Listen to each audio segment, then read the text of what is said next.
Le secret de la victoire est une séparation absolue qui s'opère premièrement par la crucifixion, puis par l'obéissance au commandement de Dieu.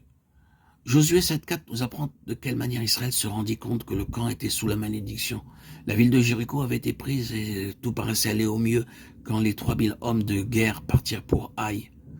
Mais ils s'enfuirent devant les gens d'Aï. Ils prirent la fuite parce qu'ils avaient perdu la puissance qui leur permettait de faire face à l'ennemi, de prendre l'offensive et de combattre.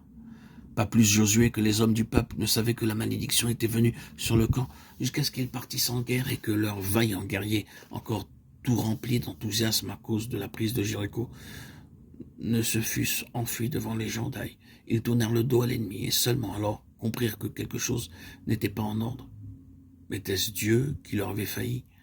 Josué lui-même ne savait pas que la malédiction était tombée sur eux. Il constata la défaite et s'écria « Il nous faut prier davantage ». Puis il alla se jeta contre terre devant l'Éternel. « Ah Seigneur, Éternel, pourquoi as-tu fait passer le Jourdain à ce peuple pour nous livrer entre les mains des Amoréens et nous faire périr ? De grâce, Seigneur, que dirais-je après qu'Israël a tourné le dos devant ses ennemis ?» Josué 7, 7, 8.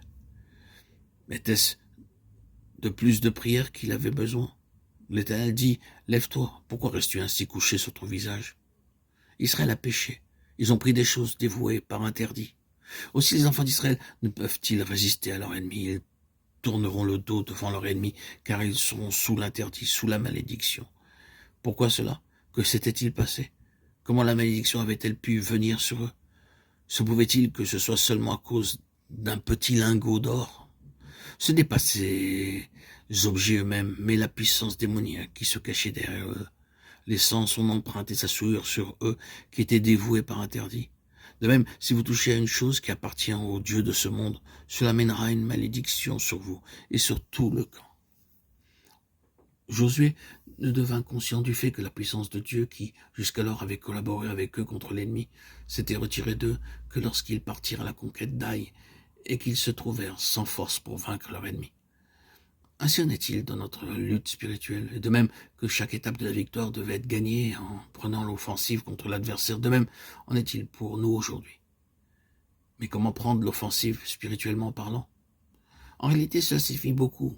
Le côté visible de votre activité est une chose, et pour cela le Seigneur vous fera comprendre sa volonté.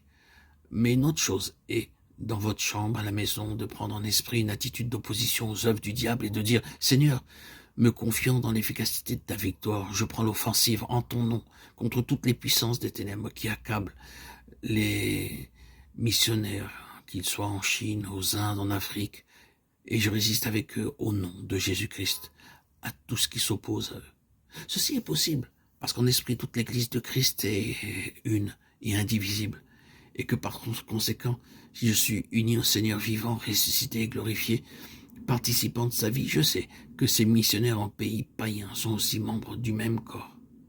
Or, si un membre souffre, dit Paul, tous souffrent.